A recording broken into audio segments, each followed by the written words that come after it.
Welcome back, everyone, to the Automotive Market Minute, in which may or may not take just over a minute. My name is Steven Georgella. My name is Philip Tributowski. And I'm James Sivko.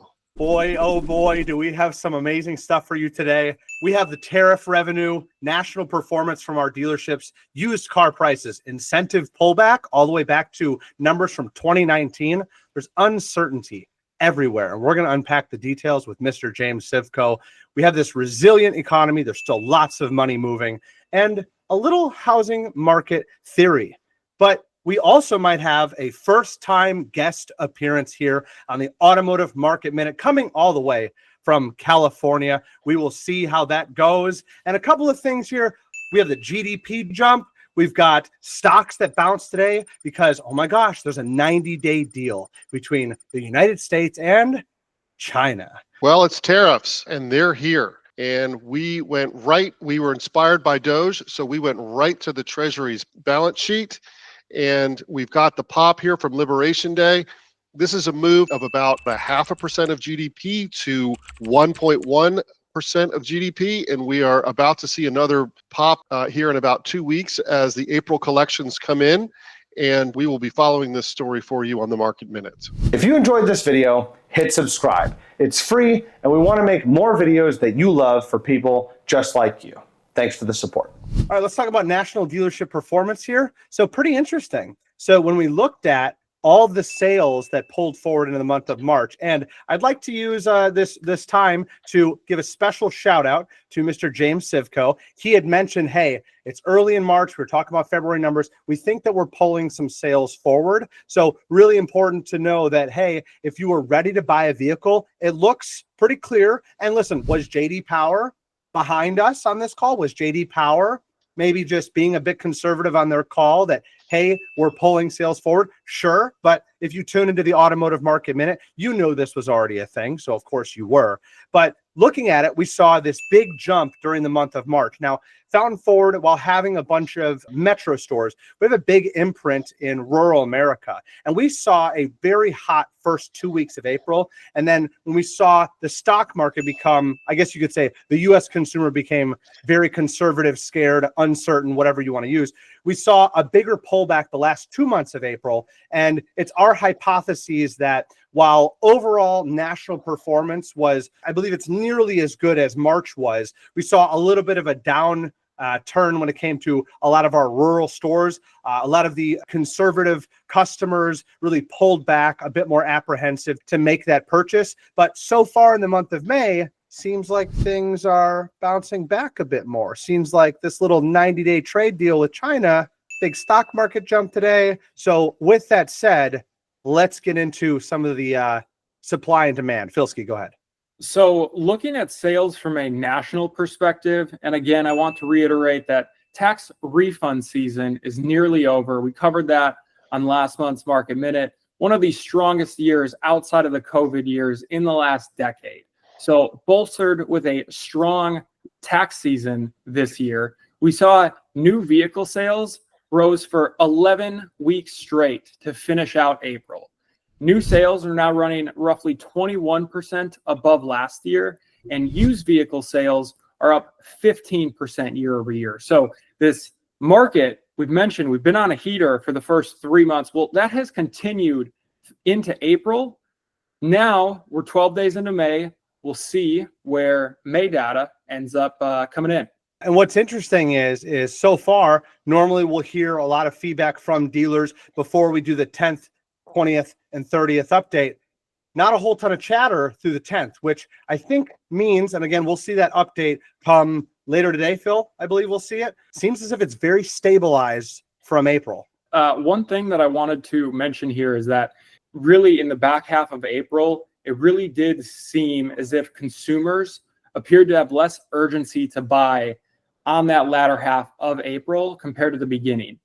We've seen used vehicle prices, which we'll touch on in just a second, start to move higher. Interest rates have remained high, and attractive financing offers, which we will also get to in just a couple of slides, in the new market are rare. So with supply, pricing, and rates, it's going to have a big influence in terms of what happens next. Have we hit the first peak of this 2025 roller coaster ride, Perhaps we have. But looking at new day supply and used day supply, with new inventory, we've seen that continue to fall throughout 2025. In the latest week, new inventory fell to 2.57 million units. That's down about 8% against the same time last year. And it's down 34% compared to 2019. Day supply for new is now sitting at 61 days on average. If we look at the used day supply, that finished at 40.3 days, which is now down 12% against the same time last year. Now, the end of March is normally the lowest point of day supply in the used car market. But this year, we've essentially seen that inventory stay consistent due to the increased demand for used vehicles. The time is now. It is the first ever here at the Automotive Market Minute. We are going to let in our first ever guest, Mr. Travis George. Let's just give him a moment here. Look at the posture, all of it. Welcome to the Automotive Market Minute, Mr. Travis George. So we're going to jump right into it. Travis, I know you've seen Phil before. James Sivko here is our economist in residence, or chief economist in residence. And so a couple of these questions were put together from the team. But first of all, tell us a little bit about yourself. Yeah, so I'm Travis George. I'm a director of operations for Petto Auto Group. We currently have 7 franchises, 3 Chrysler, Jeep, Dodge, Ram, 3 Nissan stores, and a Hyundai store. So some might argue some of the worst franchises to own right now, but we're optimistic. So with that, let's talk about used cars, the demand at your stores, and then the fact that the supply has dwindled. Are you looking to the auction? Are you forced to look there? Great question, Stephen. So part of the opportunity really in the automotive industry period right now, as we enter kind of the uncertainties of the factory and what they're going to do amidst tariffs, and the affordability issue is going to particularly be used cars. And our focus right now is acquisition, disposition of used retailable vehicles.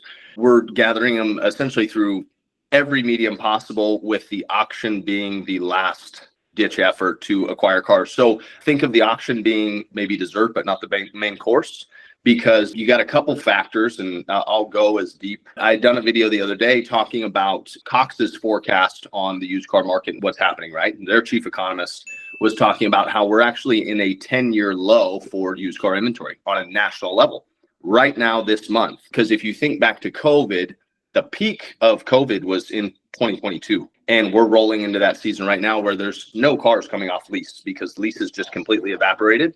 And you're battling affordability on the new car front. You're battling interest rates, and they're not letting up. And then you're battling no used car inventory in the marketplace. So you're having to acquire it via private party, right? Which we have a team here that does for each of the stores. And you're having to acquire it through your service drive. And then the auction prices, if they weren't already unbelievably high, they're even more so now. So you've got all these factors, and then you're still experiencing margin compression on the retail side. And I didn't talk about that in the video I did last week, but margin compression, because you don't have the same levels of liquidity entering the marketplace like you did both on the consumer and lending side at the time. Banks were lending 200% LTVs, some institutions, right? That's not happening now. Everything's tightening. We're feeling the tightening from the factory. You're feeling the tightening from lending. And then the new car customer is getting pushed to a 1 to 3 year old vehicle, right? And the 1 to 3 year old buyer is getting pushed to maybe a 4 to 6 year old model year car. So a lot of uncertainty, but what I can tell you is we're going to see used car prices rise. Dealers are still going to expect to make money selling used cars, but you're not going to experience the same margins that you might have during COVID. And it's going to be a battle to sell new cars unless these factories, even the good ones, right? Even the good ones come to the table with something that's going to help move the metal. So just to be clear, you actually have people that are just focused on private party acquisition at your stores. Correct. And James, what kind of impact has that had on used vehicle prices? Used vehicle prices have really turned higher, and it's not because of tariffs. It's because of inventory. And this is something that we've been over in the last few months of the Market Minute. So it's not surprising to us that we've had this upturn, and we think the upturn will persist even through this 90-day pause in tariffs. Here's the Manheim Index as well. The Manheim Index looks to be delayed, and it's not surprising to see that the uptick is now showing after what we've seen is a couple of months of increased prices and definitely was interesting to hear what it was like at the auction in comparison to what they thought it would be like. And so again, it'll be very interesting to see what happens going into summertime with these incentives for new vehicles being as low as they are.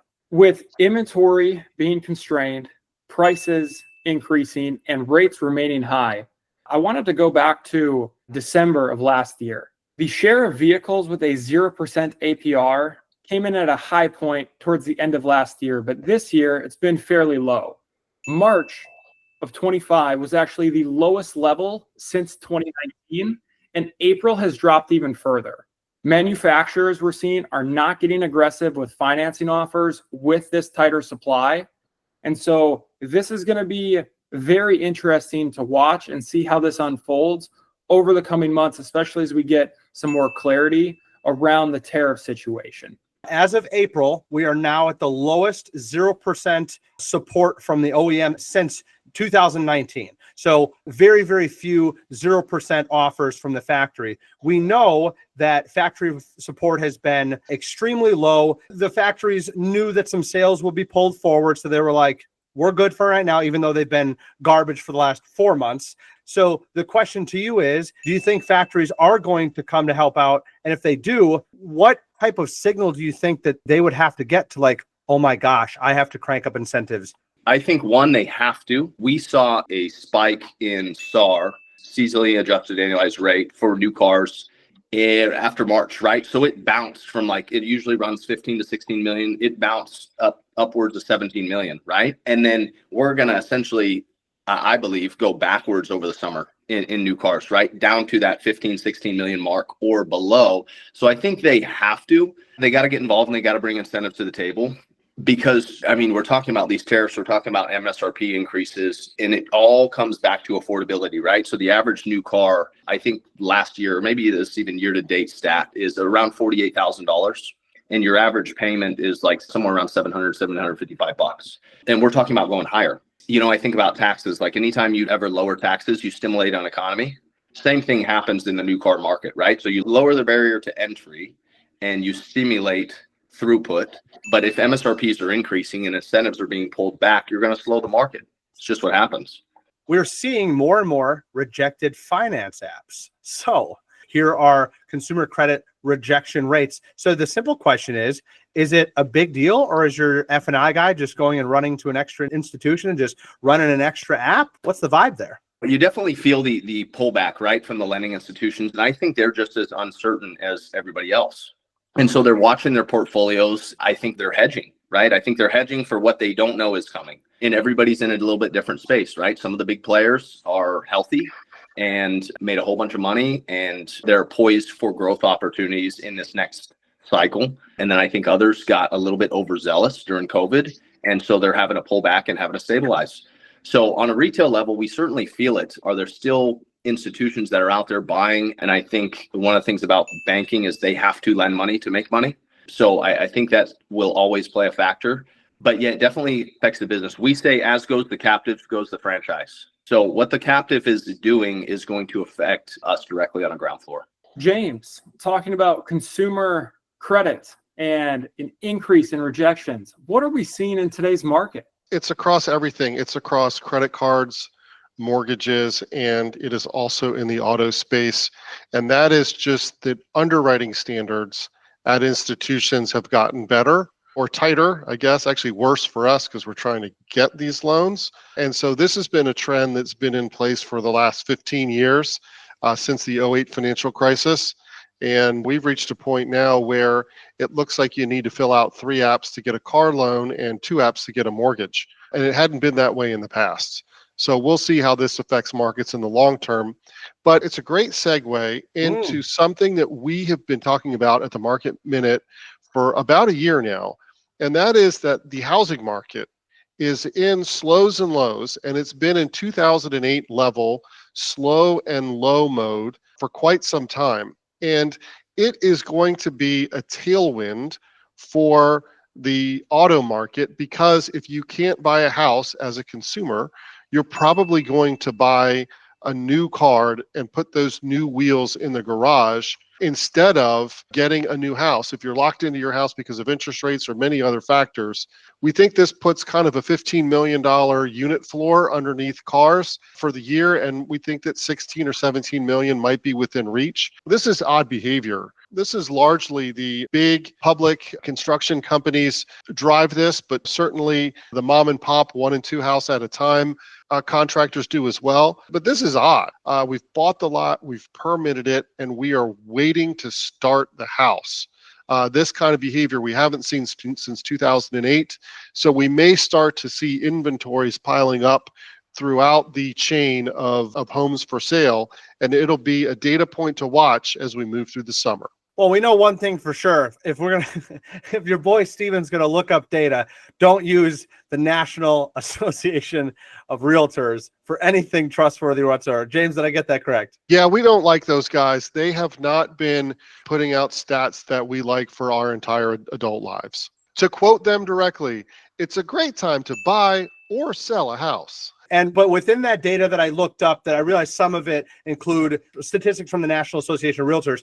In general, we know that houses are sitting. We know that people that are listing, they're sitting. We know that people are actually paying more for houses.